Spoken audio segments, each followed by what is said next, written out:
somebody from cabin 13 moved out? Yeah, no, they moved in there. They moved in cabin 13, and I took pictures in there. Let's go see Vicky. Who's Vicky? I'll tell you who it is. Wait a minute.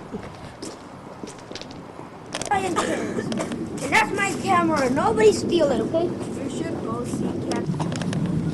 Okay, this is cabin 5. This is one of the ones that have been gutted out and redone, insulated, and some of the new siding's been put on, but nothing's been primered or painted, so it's still exposed to the elements.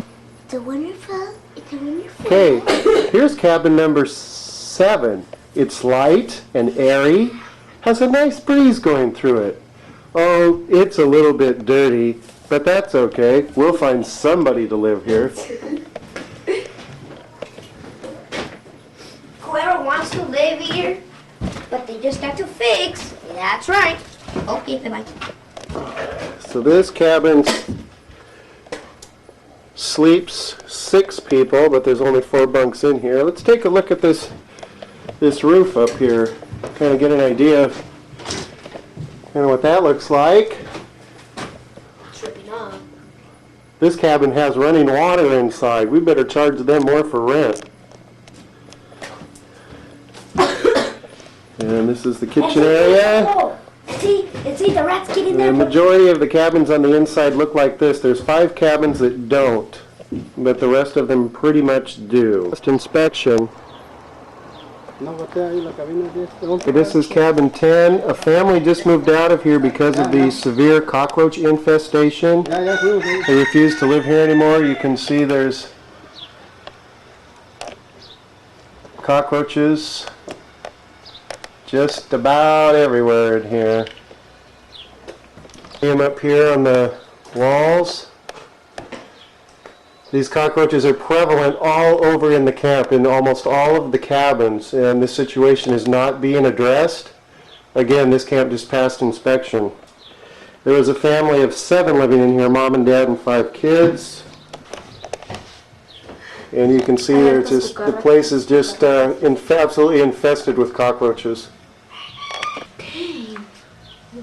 Yeah, this is cabin 10. They're all over the place. Everywhere you look, you can see them.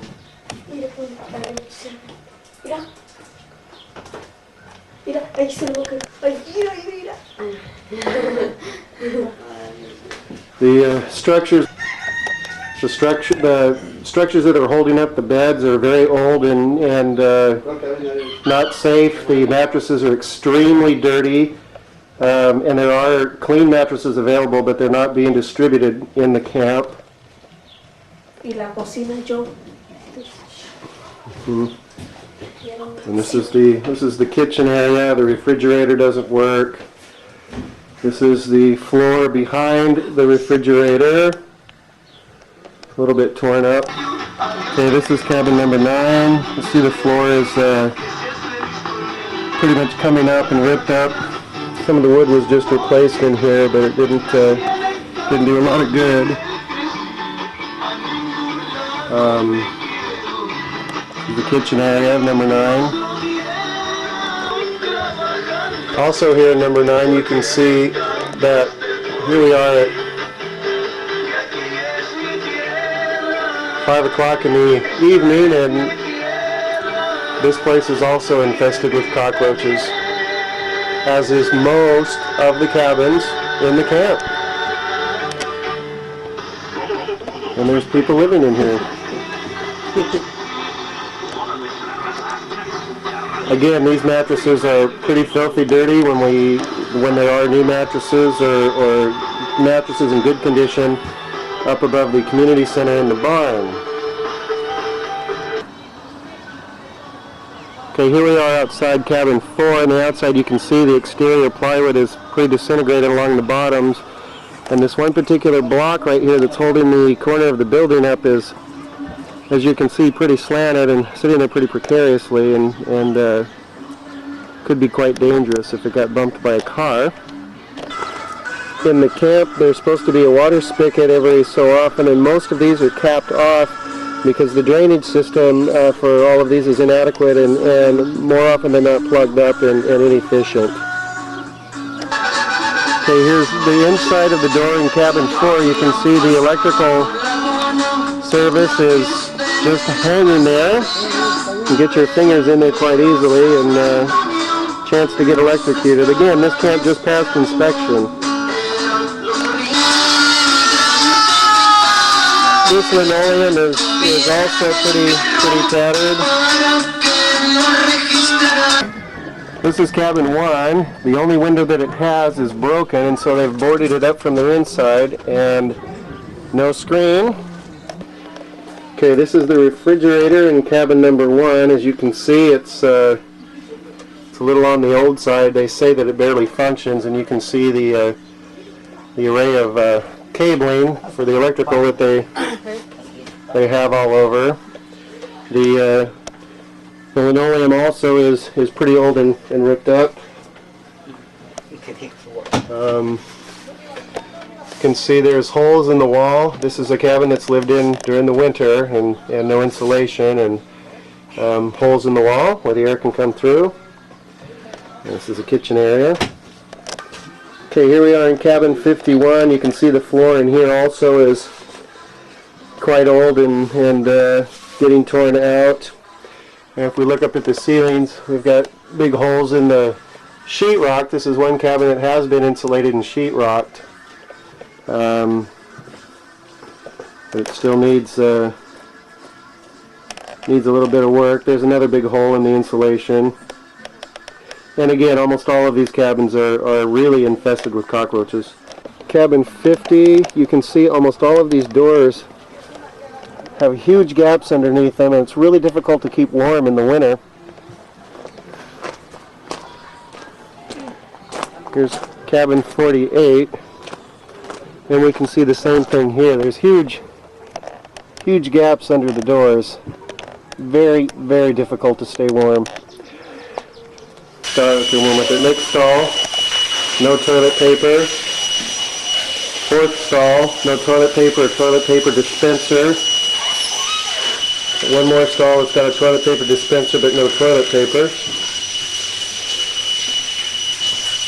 Inside of this building, there's no insulation whatsoever. This bathroom is used all year round, and there's no heat available in this bathroom in the winter. Okay, this is it's a small pump house right outside of you can see it outside of the men's bathroom.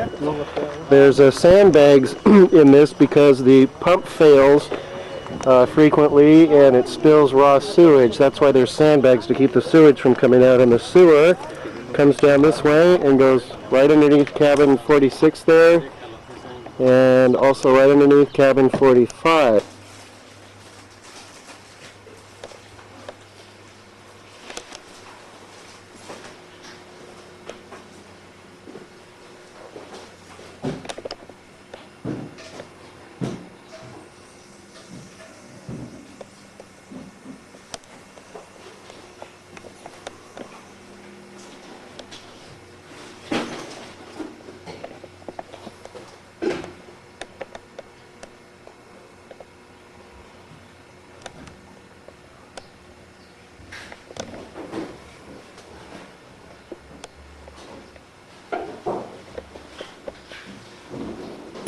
You took a picture of this? Yes. Okay, here's the sink for washing dishes. Here's the washers. And it's really cold in here. Do all of these work? Yes. All of them work. Todo serve? Sí. ¿Sí? And there's Angelica.